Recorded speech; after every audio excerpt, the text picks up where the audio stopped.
We are thrilled to welcome Florence Vanderschuren, a Master's in Sustainability Management student at the Kogod School of Business.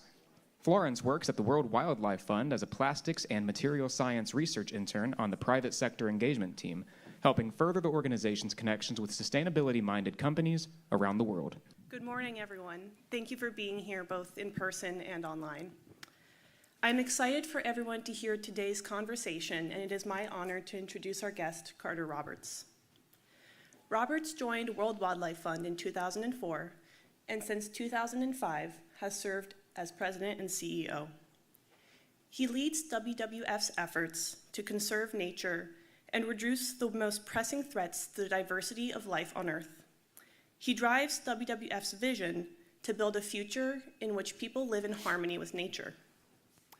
In my months as an intern at World Wildlife Fund, I've had the chance to hear Carter speak a few times, both at general staff meetings and in an intern-facilitated roundtable. Each time, I have been struck by his clarity and ability to bring humble levity to what are some really heavy discussions about the future of our planet. I can tell that he values personal relationships and values a great deal. And I will never forget his story about how sending a message in the wrong group chat earned him the nickname Papa Carter from the Colombian president. I hope Dave has some time to ask him about that later.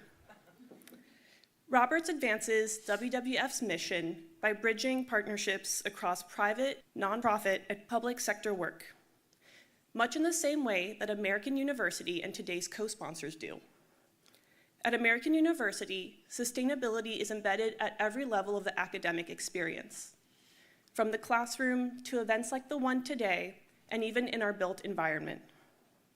It is programs like the one today that enable the sharing of ideas and alignment of values that is integral for inspiring, lasting, positive change. With that, I will hand things to Kogod School of Business Dean Dave Marchick for what is sure to be an engaging conversation with today's game changer in sustainability, Carter Roberts.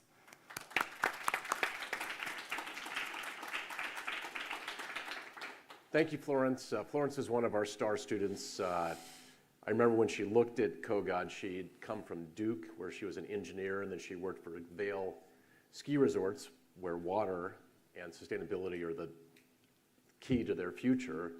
And I was really thrilled when she came to Kogod, and obviously she's done great things, and now WWF is benefiting from her skills. So thank you for being here, and look forward to a conversation. Well, I'll ask questions for 20 or 25 minutes, and then we'll open up to the audience. So let's start with your path. So you have an unusual path in that you're a business person, you've got an MBA, and you worked in marketing for some of the leading corporations, but then you pivoted to conservation and environment. Well, why did you do that? And was your business background helpful for your leadership? Thanks, Dave. It's really a pleasure to be here. And thank you for all your good work with us in our plastics program. Yes, I got an MBA. And I did so because I realized just what a force the business world is in the world, not just for creating a value and money, but also for solving problems in the world. And when I got out, I tried to start a company. And this was in 1988. In 1990, it was 2 years later, that my dream was to build a company that would be good for people and good for the environment. And it was going to use this new thing called the internet to enable mothers with newborn children who were trapped at home to go online and order products that were good for their child and good for the planet, and have it delivered to their home. Okay, seems like a good idea. Yeah. And the only question, it may have been 10 years too early, but the only question was transportation. And so we started working on a partnership with the leading dry cleaners and laundry cleaners in Boston to deliver the products to mothers with newborn children, because they were delivering cloth diapers and laundry and all kinds of other things. And then we discovered that most of them were owned by an individual named Whitey Bulger. if anybody knows who Whitey Bulger is, you probably wouldn't want to form a partnership with Whitey Bulger since he ran one of the largest gangs in Boston and had a violent past. And so He benefited from government subsidized housing for many years as well. But, yeah. there you go. So my partner came in and said, it's clear this isn't going to work. We haven't figured out transportation. He said, and by the way, I've been interviewing for a job on the side, and I think you'd be better at it than I would. And he said, you should take my place in the next interview. And it was with a group called the Nature Conservancy, doing land deals. Anyway, I got the job. I worked there for 15 years, and then I got asked out to lunch by the CEO of WWF 20 years ago, and I've been there since. And I've been able to bring business and deal making and corporate sustainability to a lot of what we do. And I'm really glad that I have that background. Now, when I first met you, we met actually through our daughters. This is, again, the power of relationships. And I remember, I think your daughter, Eliza, was maybe 8. I said, oh, what do your parents do? And she said, oh, my dad is with the WWF. And I thought, oh, that's pretty cool. He's a wrestler? So WWF has this incredible brand. It's one of the most recognized brands in the world, and you have one of the most recognized logos in the world. But actually, what the logo represents is a tiny part of what you do. So maybe tell us, what does the WWF, what do you do? What does the organization do, and what are your main priorities? Yeah, I think it's funny how daughters connect people up, and I'm happy to know you. And you should hear what your daughter had to say about you, but that's for another day. She's getting a lot of counseling these days, but yes. I would just say most people who see the panda logo and hear our name think we're nice people saving fuzzy animals. That is part of what we do, but it's not most of what we do. Most of what we do is about saving nature, is keeping nature intact in the world. And by nature, I mean the Brazilian Amazon, I mean the Mekong River, I mean the coral reefs of the Pacific and the rivers flowing out of the Himalayas that provide water to 3 billion people on Earth. That's what I mean, and we do it because those ecosystems are fundamental to stabilizing climate, fundamental for the provision of food, fundamental for safe drinking water, and fundamental for life on Earth. And so that is what we do, and we do that by looking at the whole of a place and thinking about what are the pressures on it. It could be climate change, it could be food production, it could be infrastructure design. And we work with all kinds of institutions to change the way we meet the needs of people to keep nature intact. And that's what we do, and it's super interesting, and I'm always learning. And you've been leading I'm having a hard time with the WWF for 20 years. What would you say, these are the 2 or 3 things that you're most proud of, the most impactful changes that you've led, or changes in the habitat or protecting of nature? First thing I would mention is we did a deal in Brazil starting 18 years ago that set aside 62 million hectares of land in the Amazon. That's equal to 1.5 Californias. That's pretty big. We then went on to build a financial mechanism, a multi-party single closing with a performance-based fund that pays out to the government if it keeps that intact year after year after year. That has worked through 5 different administrations in Brazil. 5 different administrations. That model of durability at scale we've now repeated in Colombia, in Peru, and Bhutan.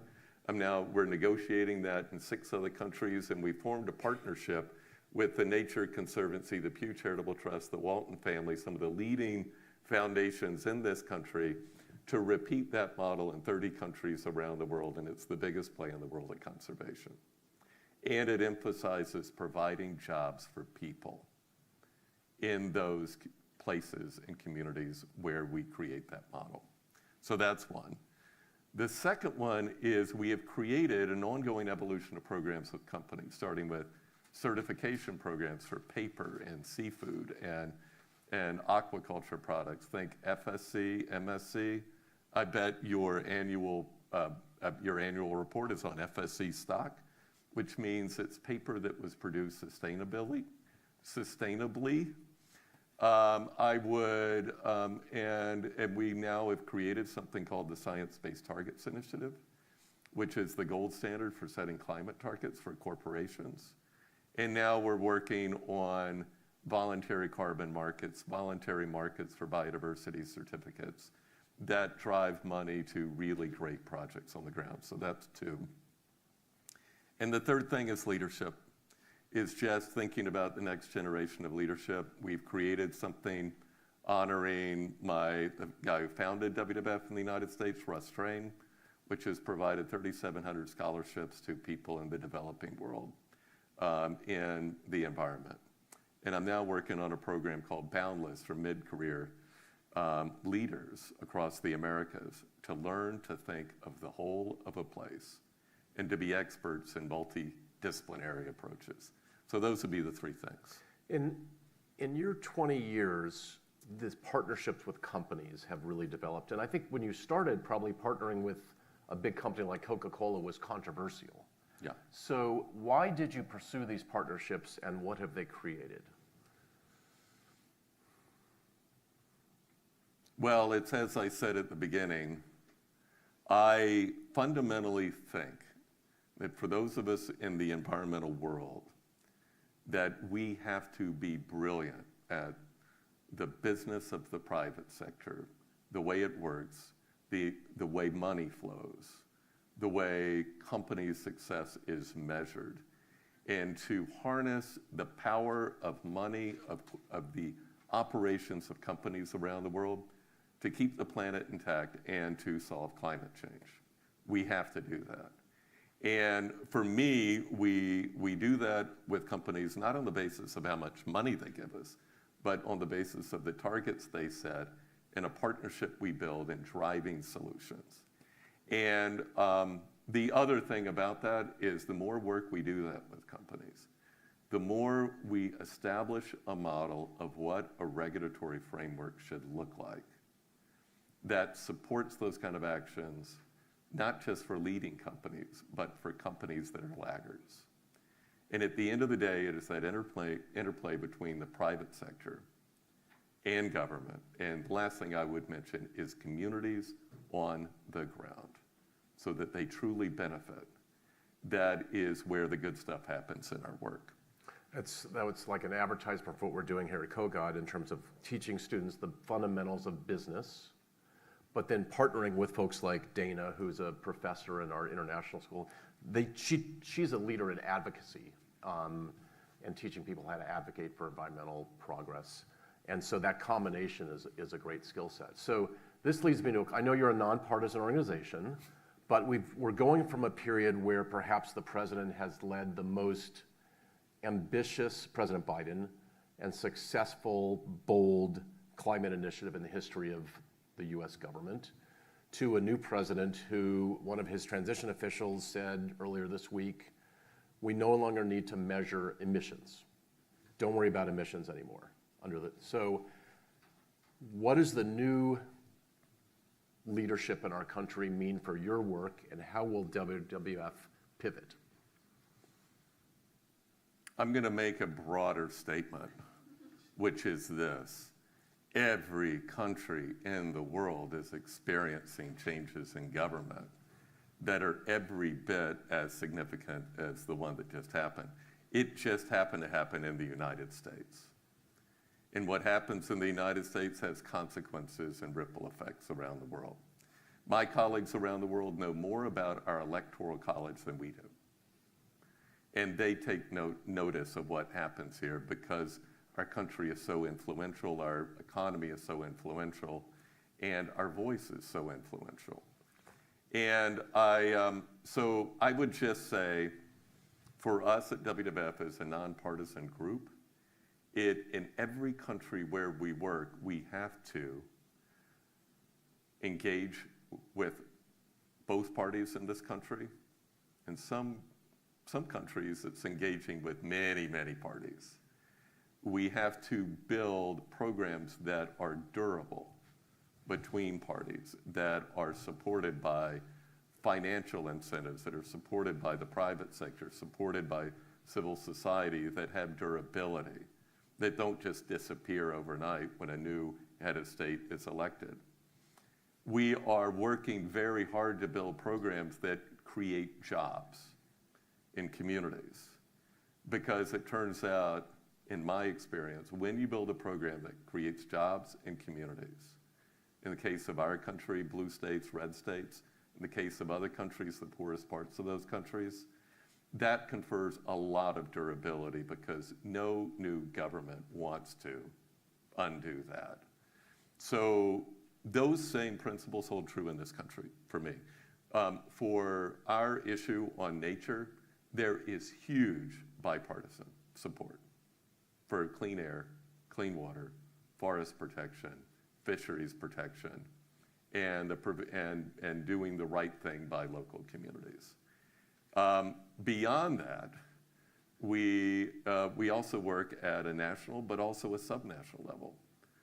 We work with cities, we work with states, we work with all kinds of players, with native nations and local communities. So at the end of the day, we need to hang on to those things we cherish the most. We need to harness bipartisan support for those things. And in the first Trump administration, there were several things that endured that we had created that were all about creating a level playing field on sustainability between our country and other countries. So we're going to drive toward those and drive toward the resilience of communities in the face of hurricanes, in the face of increased storm events, in the face of droughts, climate smart agriculture, so where farmers know what seeds to plant that will endure the droughts to come. We'll work hard on all of those things, including our ongoing corporate partnerships that set science-based targets and drive emissions down. Speaking of science and speaking of interconnectedness, because of work that WWF and others have sponsored in science, we know the interconnectedness of our world, and your work in the Amazon, protecting that critical habitat, helps people in Europe and Africa because of the flow of water and the science. What are the 2 or 3 most interesting or most kind of exciting scientific discoveries that are driving your work and that are changing the nature of your work today? Or example of one, maybe. I was sorting through 10 in my mind, but thanks for cutting it down. 3 weeks ago, WWF, 4 weeks ago, we issued something called the Living Planet Report. It has tracked for 40 years the state of species on the planet.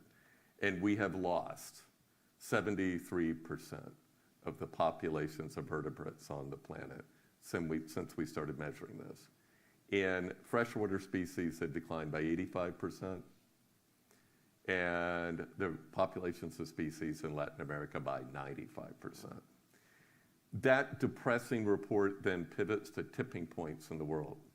Some of them relate to climate change, some of them relate to deforestation, some of them relate to, and one of them is in the Amazon. In the Amazon, once we get below 80% of forest cover, the scientists generally, now it's 75 to 80, agree that the Amazon will turn into something else. It will start to turn into savanna. Savanna will not evaporate water in the same way. The water will not cycle in the same way. And the rainfall will not reach the crops in one of the most important sources of food in the world. So, you're going to lose a lot of species there once that happens. You're going to lose a lot of value for people, and you're going to lose a big source of food in the world. So the cascading effect is terrifying. So don't just think about the Amazon, it's the lungs of the planet. It's also the provision of, at the source of the provision of food to a significant part of the planet. That tipping point is interesting to me because not many people know about it. Mm-hmm. And it is at the intersection of climate and nature. And I think that's one of the most interesting parts of our work, is that climate change and nature loss are wound up like 2 strands of a helix. You can't solve one, you can't save one without solving the other. And it's true in a reciprocal way. One of the other things that we're focused on at KOGOD is AI, really infusing AI in our curriculum, and also identifying the links between sustainability and AI, and how AI can be a tool to create more sustainable outcomes, but it's also a risk in terms of energy. What are your thoughts on the potential of AI and some of the risks as well for your work? When I first got this job, I spent a lot of time in Palo Alto, mostly thinking that I was going to raise a lot of money there. And we did, thankfully. But I was also schooled that when you go to Palo Alto, don't go with the goal of raising money. You should go with the goal of throwing problems on the table with all the engineers who were there and ask for their help in solving the problems. And so we've worked with Google, we've worked with Facebook, we worked with Apple, we worked with all these companies in coming up with solutions, machine learning, using social media to control trade and advertising on ivory and tiger bones and things like that. And we have been using AI for a long time on monitoring of species, deciphering the tracks of tigers and down to the individuals, understanding illegal trade. And so for us, AI is not the boogeyman under the bed per se, but the energy demands of AI, we have yet to see a credible plan to address that issue because it's huge. It's going to send us several steps backwards in the fight to stabilize our climate. And I heard somebody quoted when asked, what's your plan on that? And the answer was, AI will come up with the plan. But we need to have a plan, and we need to engage those companies, and it needs to be around a full accounting of the costs of AI and what's required to really go into it. And we need a regulatory framework for that, and that may prove to be very challenging. One of the cool things about your job, I remember talking, like you'd say, oh, I'm going off to India to tag a tiger, or going to Africa to tag a rhino. Like, tell us some of the coolest experiences where you kind of pinched yourself and said, how did I end up here? I could pick from almost getting killed by a forest elephant in the midst of the Congo, but I could, and it is true that I collared a tiger in Nepal and drove him across the country, re-released him into the wild. It was sedated when you collared it? It was sedated. Okay. There was a moment where the Minister of Environment was screaming something behind me, and I asked, what's he screaming? And the guy next to me said, he's saying he's waking up. Okay. And, but there's so many to choose from. I think for me, it was a moment in the Sunda Sea in Indonesia where I'm on a wooden boat next to a volcano, bright red lava is streaming down the side of the volcano, and I slip over the side and go scuba diving down, and there is the most extraordinary array of life, these amazing pipefish and nocturnal creatures in the ocean that you only dream of. And it is dark, and you're navigating by light, and then coming out of the darkness of that and breaking the waves and seeing a sky full of stars. Now, in what universe did I get to be in a place like that, having that kind of experience, as part of a team of people that is working hard to keep those coral reefs intact? How cool is that? That's great. So I regard this a huge gift to be doing what I'm doing. My dad said the secret to happiness was to serve something that's larger than you are and to be constantly learning. He left out family and friends, which I think also count, but to be constantly learning in the work that you do, I think and to be serving a larger cause is something that I feel incredibly privileged and happy to be doing that. And my sense is all of you, the reason you go to this school is because you're at the intersection of a great business school in a city that also exposes you to government. And you have the opportunity to create solutions in the world that are going to require you to get really smart about a lot of different areas and to come up and concoct new solutions. How cool is that? Yeah, that's great. It's very inspiring. Florence mentioned that you were called Papa Carter by the Colombians. What's going on there? I have no idea how many different forms of communications you guys each navigate. But for me and my phone, I got a lot going on at the same time. And particularly in the rest of the world. And I've learned WhatsApp is the go-to in international communications. And I had been trying to negotiate this deal with the government of Colombia, starting with President Santos, and then going on to President Duque. And it was all about that government setting aside a third of its ocean, a third of its terrestrial areas, indigenous lands, and indigenous marine systems. And in doing so with full financial backing, policy interventions, a tax on their carbon, a portion of their carbon tax, policy frameworks that keep this intact through changes in administrations. Very complex thing that involves, on the one hand, assembling money from 23 donors, on the other, working with 9 NGOs, and in the middle, all these closing conditions with the government. So it was a lot of different parts of your brain you're using. At the heart of this was a little negotiating group. The Minister of Environment, the lead on negotiations, the head of one of the world's largest foundations, the head of our local program, and me. And we kept trying to set up Zoom calls that didn't work, so I created my first WhatsApp group. I was very proud about that, because then I could press a button and it would call everybody immediately when an urgent issue came up. And it happened to be in the closing days of the administration, we headed toward closing, a lot of back and forth. And I'm in Switzerland, I'm in the Alps, I realize it's Father's Day. I take a picture of the Alps and I send it to my family. And I write them a note.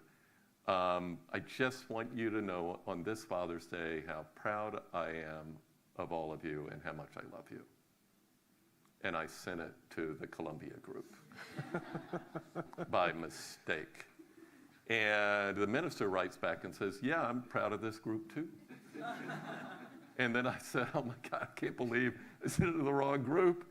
And he writes back in Spanish and laughs and says, don't worry, Papa Carter, we all love you.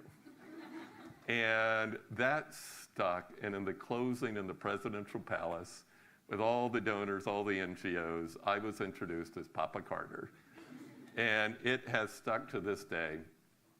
And I love the story mostly because at the end of the day in all of our work, all the systems analysis, all the financial markets, all of the lobbying, all of that, at the end of the day, a lot of it just comes down to human relationships. And having you treating each other as not in a formal way, but in the informal connections. And so that really carries you through when things get bumpy, is when there's that level of trust and humanity in the room. The other thing I would just say to you, if you're gonna really screw up who you send something to, just stick to your family, talk about how proud you are of them, make a mistake like the one I make, because other ones might be catastrophic. But it is, I think in every deal making, there has to be some level of goodwill, because inevitably things go wrong, and you've got to be able to ride through that. I'm going to close with two requests for advice from you. First is for us as a school. So, we're pushing the intersection of business, sustainability, AI, entrepreneurship, and then we work with the other schools at AU, School of International Affairs, our School of Policy, because all of this is linked and interdisciplinary. The day after the election, I wrote a note to our faculty and staff, and I basically said our work today is more important than it was yesterday. Because if you want to create a more sustainable world at this moment in time, through business and nonprofits is going to probably be more productive than through the US government. And if you want to lift people out of poverty, investments is probably the way to go. So what advice do you have for us, given this moment in time and given your field of work? Well, first of all, the world is changing around us. It's not just in the US, it's in every country in the world. There's a resetting of things, and you are in the middle of a bit of a roiling boil, which try saying that 10 times fast. And navigating change is a fundamental skill set that I think everybody needs to have. It means if you are going to be creating solutions that endure, make sure it works not just for one party, but for two parties, or if you happen to live in Nepal, there are many more besides. It means acquiring a multidisciplinary approach to everything you do. In moments like this and so much change, you need a diversity of partners, a diversity of sources of money, a diversity of beneficiaries in what you do. And so just acquire the ability to do that. My heroes in this work are people who had worked in government, had worked in civil society, had worked in business. And some of them also work in academia. They teach too. And so I would just say, acquire the ability to connect the dots between all those sectors, to bring them into a room to concoct solutions, and then to create solutions that you're not just looking for a quick win, you're looking for something that endures. I would say that. The other thing I would say is you need to find, I don't really like it when people tell me I need to do things, so I'll just rephrase. The best advice I ever got from anybody when I was going through challenging moments in my life, like being investigated by a certain administration or in a government inquiry or hearings. The best advice I got was 2 words, and it was from a noted senator who just knew what I was going through and sent me an email, and it had 2 words, and the 2 words were chin up.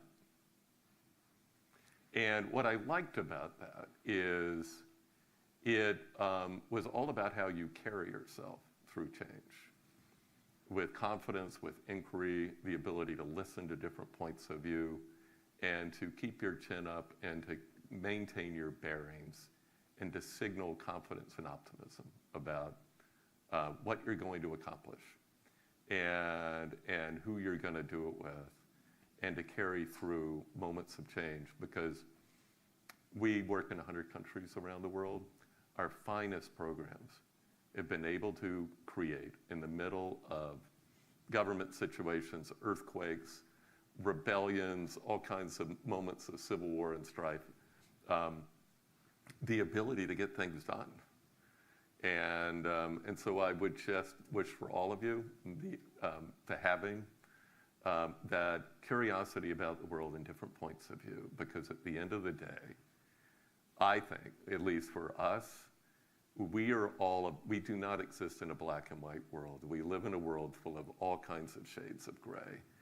And our work is about affecting transitions, moving institutions in the right direction. And you can't do that unless you listen to different points of view and you figure out powerful incentives and solutions that move people in the right direction. Maybe not immediately, but over time in the right direction. So that would be my advice. Oh, don't forget to laugh.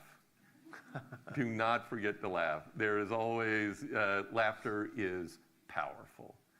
And don't forget to laugh in whatever situation you happen to be in. It changes the ions in a room. Let's open it up to students, staff, faculty. Just introduce yourself and raise your hand. And we have maybe have some questions online as well. So who wants to start?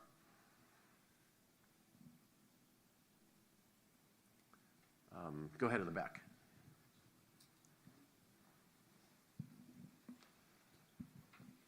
Hi, thank you so much. I'm Vidita. I'm a student in sustainability management. So one thing we are learning about sustainability is like the resiliency. And sustainability is so much, there's so much to cope up, there's so much to process. And you partly answer, like you have to chin up. But there are projects which are like baby to you, like there is larger good. People are getting benefit of that. But it may not go. So how can you let go that baby projects that you have made and then chin up again and like build the resiliency, like do in the organization as well, because a lot of people have given blood and sweat to that project, but you need to let go. Yeah, that's a great question. How do you learn to let go of projects you've invested your time, energy, love into? And there is something that happens in the environmental movement, which is people create solutions. They fall in love with their solutions, and they see the world through their solution. And it's almost like holding a hammer in your hand, and the world is full of nails. And when the world changes, you just hang on to that thing, and it is no longer the thing that's going to work. And the one thing I would just say is beware of falling in love with the tool you've created, and have the ability to sit in either the community, the place, the problem you're trying to solve, and to look at what is really needed. And it may not even be what you do or who you are. It may be bigger than you. And I think let me just step back. I just wrote a piece recently about momentum. And momentum in organizations or in institutions, you either have it or you don't. And when you don't, the warning signs are all around. And when you do, you can see it. And you see it in the churn of ideas, the launching of new things, and also the dropping of old things. You see it. Momentum is built on an engine of creativity, but also the ability to let go of things where what you have done in the past is no longer what works in this moment right now. And I love the Himalayas, spent a lot of time there, and the cultures. I'm trying to write about this one part of the Himalayas, and where Shiva is one of the most beloved deities. And Shiva is associated as a god of destruction. Shiva is a lot more than that. But fundamental to the why Shiva is constantly present is without destruction, there is not creation. And that it is part of this cycle of life. And so I would, sorry to go really deep in answer to your question, but it is something that we need to acquire now I'm going to shapeshift to a different faith-based tradition, which is Buddhism. Some of my Buddhist friends have said the beginning of suffering is attachment. So the ability to remain on the balls of your feet, to be able to let go of things, to pivot when circumstances change, to run to the light, and to make the best of a world that is imperfect, I think is fundamental. And letting go is part of that. And I'm in the middle of several conversations right now in my organization where one of the options is to let go. And it's hard, but it's also necessary. Very good. You didn't know you were going to learn about Shiva, but... And for those of you who really know all about Shiva, and I've completely misstepped, please correct me after I think I'm off the stage. Professor Kopman had a question, and then who? I'm Dan Kopman, a lecturer here. Thank you for joining us. 2 questions. The first is specific, and it relates to methodology and measures for sustainable agriculture. So by the end of the decade, the UN has said they will set a target, or they'll name the number of the proportion of agricultural land under sustainable agriculture practices. But to do that, they have to agree measures and methodology. Right now, it appears those 3 are around nitrogen use, water, and greenhouse gas emissions. Is that something you're engaged in? and watching. Second question is more general. In our lifetime, my lifetime, 60 years, the population has grown from 3 billion to 8 billion. That appears to be dramatically changing the rate of growth. And many countries are projected to lose dramatic amounts of population by the end of the century. I saw a number where China's population will go from 1.4 billion to 700 million by the end of the century. Is the trends in population growth, or what appears to be a leveling off or possibly reduction in population, is that on your radar screen as well? Thank you. Do you ask questions like that of your students on a regular basis? I'm sitting next to one, and he has heard me ramble on about everything from fertilizer to population all semester. He's probably pretty sick of it, but he's Okay. But he's the son of a rice farmer, so he's also interested. Okay. Thank you. As far as you know. I would answer your first question. The measurement of sustainable agricultural production, both in terms of hectares, but also what comprises sustainability, is an ongoing, active part of the conversation within WWF. A huge part of our work is about food. The reason it is about food is when we look at the places we cherish in the world, the leading cause of habitat conversion is food production, or I would say unsustainable food production. And so sorting this out, not only what's the scale of change we need to see, but also what are the indicators, what are the measures, is very much a part of the work of our science program right now. I would throw one more in there about sustainability. Sustainability in any place also rests heavily on making transitions. And now I'm going to introduce a word to transitions, which is just transitions. And so it is profoundly important, in addition to the measures that you've laid out, is to measure what is the impact on communities and their rights and their livelihoods and their benefits that they get from new forms of production when you move to sustainability. And so we're adding in that fourth context into whatever we look at, and it's a trenchant question. That's the biggest word I'm going to use today, because we are wrestling with what's the right goal, what are the right indicators, and how do we get after that. Your second question was population. I am on the board of a foundation that has done a deep dive into the issue of toxicity and the impact that toxicity has on human reproduction. And some of the projections on human reproduction are shocking. And the changes that are predicted in different parts of the world, where the workforce will be hollowed out, the populations will decline at a rate that is destabilizing. And 20 years ago, WWF had a huge program on toxicity. Thank Rachel Carson, thank Eleanor, not thank Eleanor Oster, thank Rachel Carson. Think about the Persistent Organic Pollutants Treaty in Europe. That was a huge part of our work. And we thought the problem was relatively solved, or the problem on toxicity is not solved. One aspect of it is the slurry of plastics in the ocean and how it is now part of a lot of the seafood that we eat.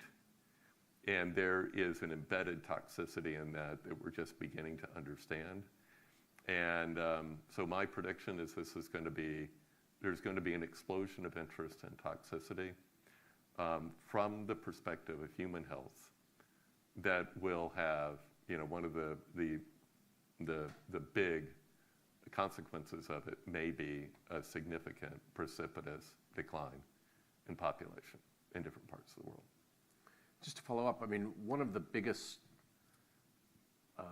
factors in diminution of our environment has been population growth, particularly in China, India, even in the United States, I mean, with development of, I mean, clear cutting of trees as we developed agriculture. So on the one hand, slower growth in population could have environmental benefits. On the other hand, it reduces quality of life, reduces growth, reduces economic improvement. So it's two-edged sword in some ways, right? This is a freighted conversation. There is some people talk in the environment about steady state, kind of when everything's in balance. It's this little factoid just popped into my brain. Rhinos. If rhinos are brought together and they have a crowded population, they actually stop reproducing. They have a built-in kind of governor, if you will, in how they reproduce. People don't necessarily have that. WWF is not a population organization. I can point you to some that are great: Population Action International, Population Services International. It's not what we work on, but it is population growth, either and population crash are two huge issues in the world, as is the amount that populations consume, and they demand and they waste. We tend to occupy the consume, demand, and waste part more than the population growth side of the equation. But it is, there's no question that there's a fixed carrying capacity of the planet. We are way past the carrying capacity of the planet now. Something's got to give. The things we're working on have more to do with using less land, energy, and water in producing food and getting after food waste in a significant way. I think that broader conversation is one that's best left to a long, long dinner. Okay. Maybe one more question. I want to see if Professor Fisher has, we have one online, and then want to see if Professor Fisher has, maybe not, but. Yeah, so we have an online question about whether and how climate policies like 2022's IRA will be affected by the change in political leadership in the US. And can you talk about the business impacts you can foresee from any such policy changes? My youngest son graduated from college and now works for Jigger Shaw in the heart of the loans program of the Department of Energy as part of the Inflation Reduction Act. This is a constant topic of discussion at our dinner table tonight. I can't make predictions about the future. I could, but I don't want to. What I would just say is that program has delivered an unprecedented amount of money to the transition to renewable energy in our country, not by picking one solution, but by financing many, and doing so in a way that's creating jobs.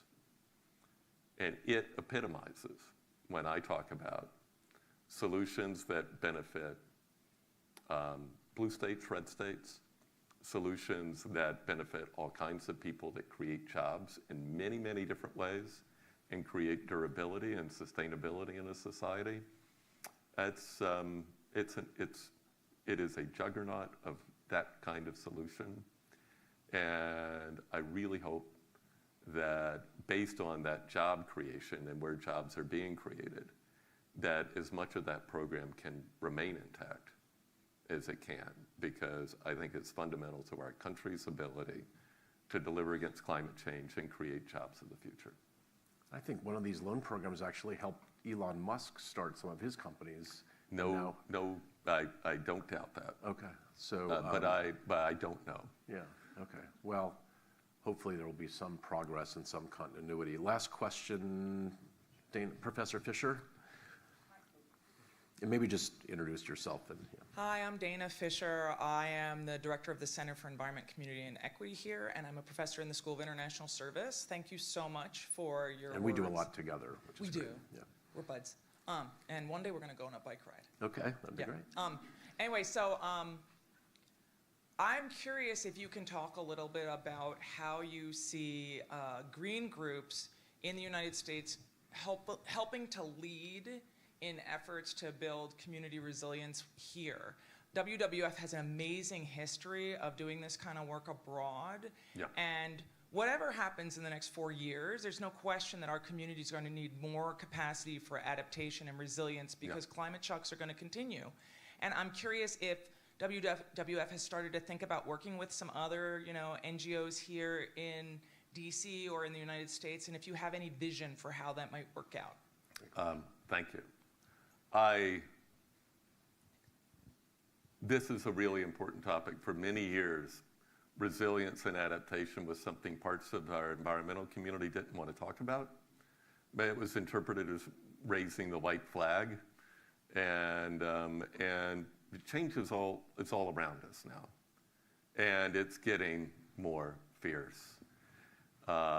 We are very much a place-based organization, and one of my words of advice to my staff and our teams around the world is when the world is becoming really disrupted, is to stay focused and planted in the reality of place and the reality of communities, because that is at the heart of our work. And for that, that has to do with food, it has to do with infrastructure, it has to do with their rights, it has to do with building new business models that keep nature intact, but it also has to do with building resilience. And we funded a project in Pakistan after the floods that brought in $65 million from the Green Climate Fund, $8 million from Coca-Cola, $7 million from USAID, and a bunch of money that we had internally, and to restore nature along river systems to absorb the impact of flooding. And it's awesome. And I think we should be doing that more and more in many, many parts of the world, including here in the United States. Where our feet are planted here in the United States is in two places that is globally significant.